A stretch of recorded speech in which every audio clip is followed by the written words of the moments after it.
E aí, professor, eu queria fazer uma pergunta para você. Antes de mais nada, boa noite e agradecer aí pela sua disponibilidade.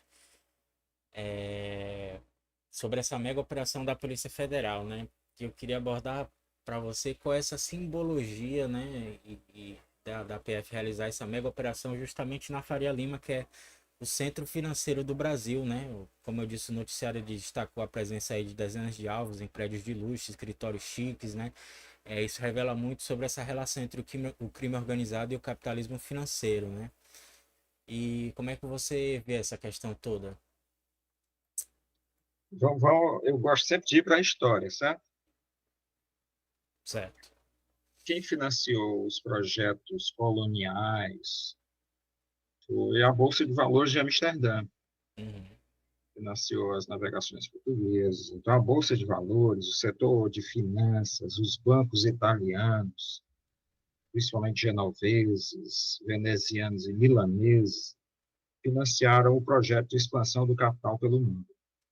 Então, a ideia de que o capital se torna financeiro só no final do século XIX é uma ideia que eu não concordo, mesmo discordando de gigantes do pensamento marxista, como Rudolf Hilferd, o próprio Lenin, ou Nikolai Bukharin, né?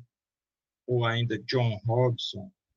Eu acho que o capital financeiro, o grande capital, o setor comercial mercantil, as monarquias absolutistas estiveram sempre interligadas, tanto que o Império Português cria no Brasil o modelo de capitanias hereditárias, que era uma privatização absoluta, em que o Estado está na mão de um proprietário privado. É um modelo ainda admirado pelos setores da extrema-direita, porque não há nenhuma presença estatal, era um projeto inteiramente privado, sabe? Alguém tinha dinheiro, montava a esquadra e vinha e ocupava o território e matava as nações indígenas, né? Então, o processo era de absoluta sujeição à mercadoria e aos interesses do capital, que o interesse do capital, todo mundo sabe, é uma noção comum, é a obtenção de lucro, e quanto maior, melhor, né? Então, o setor financeiro nasceu ligado ao crime, né? Não é Uhum. algo estranho, ele nasce ligado ao genocídio, sabe? As piores barbaridades financiadas a, a um processo de escravidão das pessoas indígenas no Brasil, nas Américas. Aí o massacre desses indígenas, a escravidão das populações africanas também, né? Sabe? A escravidão no Extremo Oriente. Então, o capital financeiro foi o grande financiador. Esse dinheiro correu para os países europeus. É bom a gente lembrar a estátua de um cara que era dono de uma sociedade escravocrata que foi derrubada lá em Manchester, né?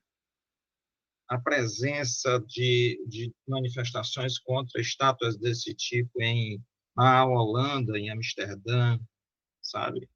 Então, o capital financeiro esteve ligado a isso. Mas, como eu disse na outra live, ocorreram revoluções da pequena burguesia e a pequena burguesia tinha programas políticos e jurídicos, sabe? Entende? Esses programas políticos e jurídicos são estabelecidos principalmente por três pensadores. Por Thomas Hobbes, no Leviatã, ele constitui o Estado como uma instituição a quem todos devem a obediência. E o objetivo principal dele é preservar a propriedade privada e a paz. John Locke, que estabelece o parlamento inglês num novo modelo, não mais como um parlamento de nobres, mas um parlamento em que a burguesia, a pequena burguesia, ocupa espaços, mas não era para pobre votar, certo? O voto era pelo tamanho da renda que você tinha, era censitário, né? E Adam Smith, com a riqueza das nações, que criou a ideia, essa obra que dizem que inaugura a economia, a riqueza das nações, ele era um iluminista escocês, viveu na França, ele tinha essa ideia de pequenos negócios, sabe? Como se o mercado reproduzisse aquilo que Isaac Newton falou do universo.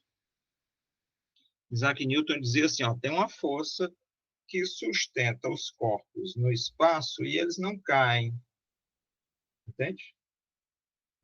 É, Pensei que era Demó... aquela, professor. Por isso uma força me leva a é, cantar.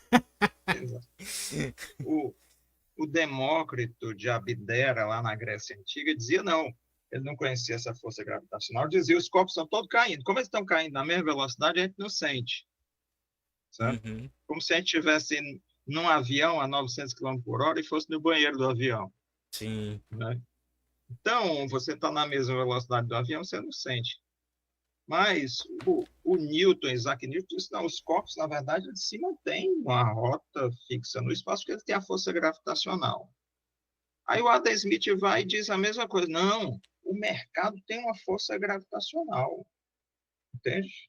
Uma mão invisível que sustenta a ordem, que sustenta a concorrência perfeita. Mas é uma pura utopia. Assim, o livro do Adam Smith é uma utopia maior do que o livro do Thomas Morris, sabe?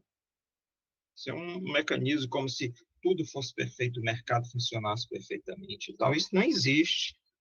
Mas são esses três autores, dois ingleses, né? Hobbes e Locke, e um escocês, o Smith, que montam essa ideia do capitalismo como um sistema organizado, legalizado, com um Estado que está acima das disputas e que organiza para que a propriedade seja respeitada. Isso vai ganhando outros autores, né? Os iluministas franceses já tinham pensado nisso, aí o Adam Smith aproveita, mas aí vem Kant na Alemanha, vem Hegel também na Alemanha, né? A ideia de que existe uma ordem capitalista que caminha para o progresso, sabe? E isso iludiu, inclusive, muita gente no marxismo, a ideia de que o capitalismo é o progresso, sabe? E isso foi sendo controlado por legislações, o setor financeiro foi sendo controlado por legislações, até que em 1890 o setor financeiro americano consegue conquistar a maioria das vagas da Suprema Corte americana, sabe? Uhum. E a Suprema Corte passou a votar nesse grande capital contra as populações das comunidades, entende? Essa situação ficou explosiva, quase explode numa revolução em 1902, a grande greve metalúrgica dos Estados Unidos. O Henry Ford chamou o Theodore Roosevelt para fuzilar e acabar a greve na metralhadora. E o Theodore Roosevelt, ficou com medo que estourasse a revolução, aumenta o salário das camadas trabalhadoras, para não ter uma revolução, sabe? Então, o setor financeiro foi controlado, e aí veio Franklin Delano Roosevelt, aí ele realmente foi muito forte no controle do setor financeiro, sabe?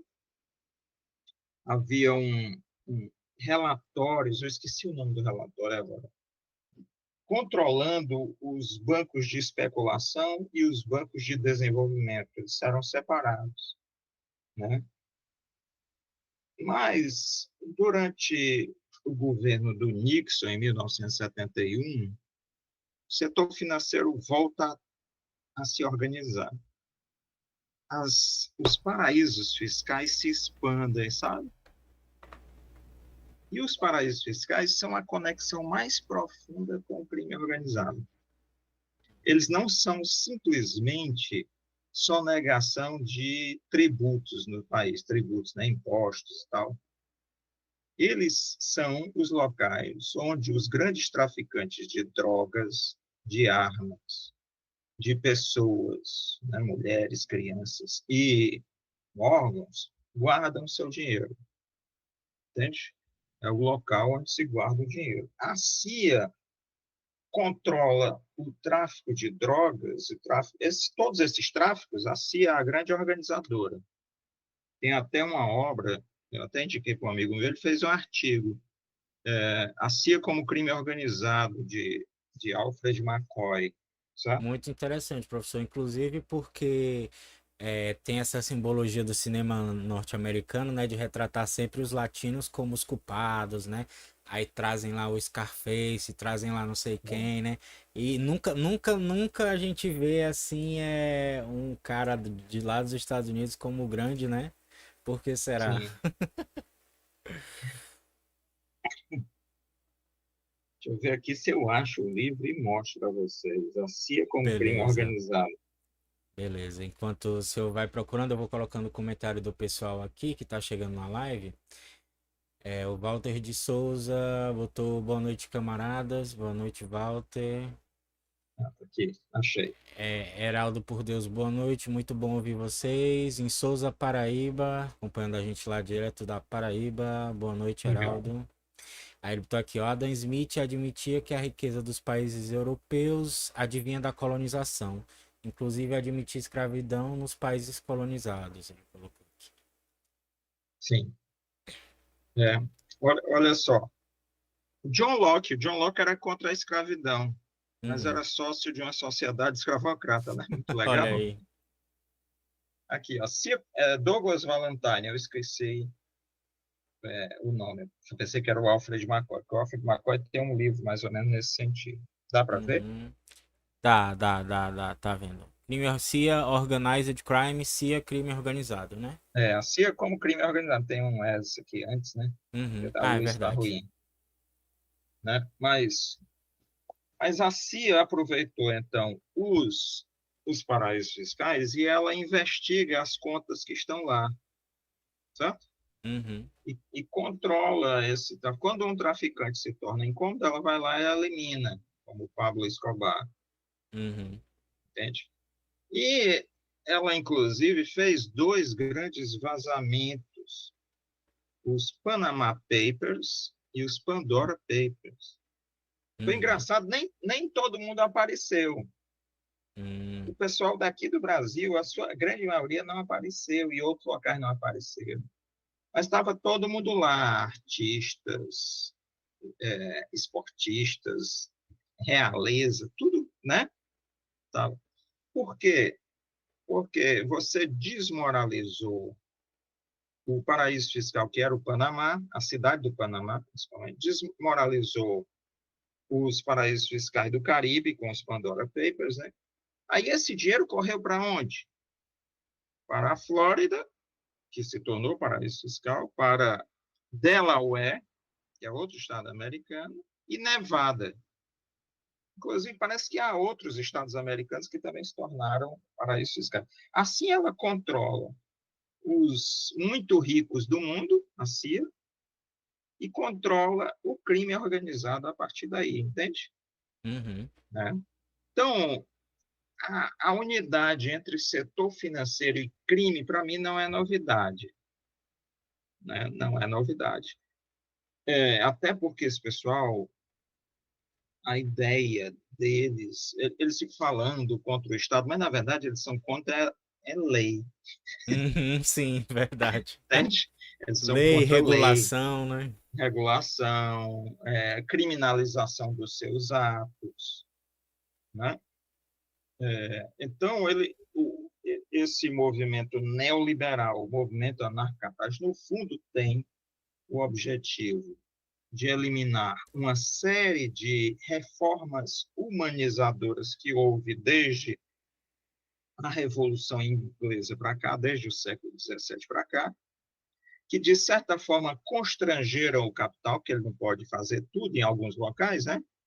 Uhum. Ele só pode fazer tudo na periferia do mundo. Aí constrangeria, o pessoal quer se livrar disso, quer voltar ao estado original do capitalismo, ao capitalismo puro e original, sabe? Um capitalismo sem princípios éticos, né? Aí eu cito um autor, eu acho que ele é húngaro, é o Karel Kozik, Dialética do Concreto, tem em português.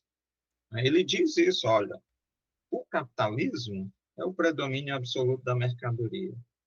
É o predomínio absoluto do econômico. O capitalismo é a prevalência do economicismo. Muita gente critica o Marx e diz assim, Karl Marx, né? Uhum. Karl Marx é economicista, porque só trata... Não, o capitalismo que é economicista, ele estava analisando o capitalismo, Exatamente. entende? O capitalismo abandonou regras éticas, regras morais, tradições. Por isso que o Marx diz, tudo que é sólido desmancha no ar, entende? Uhum.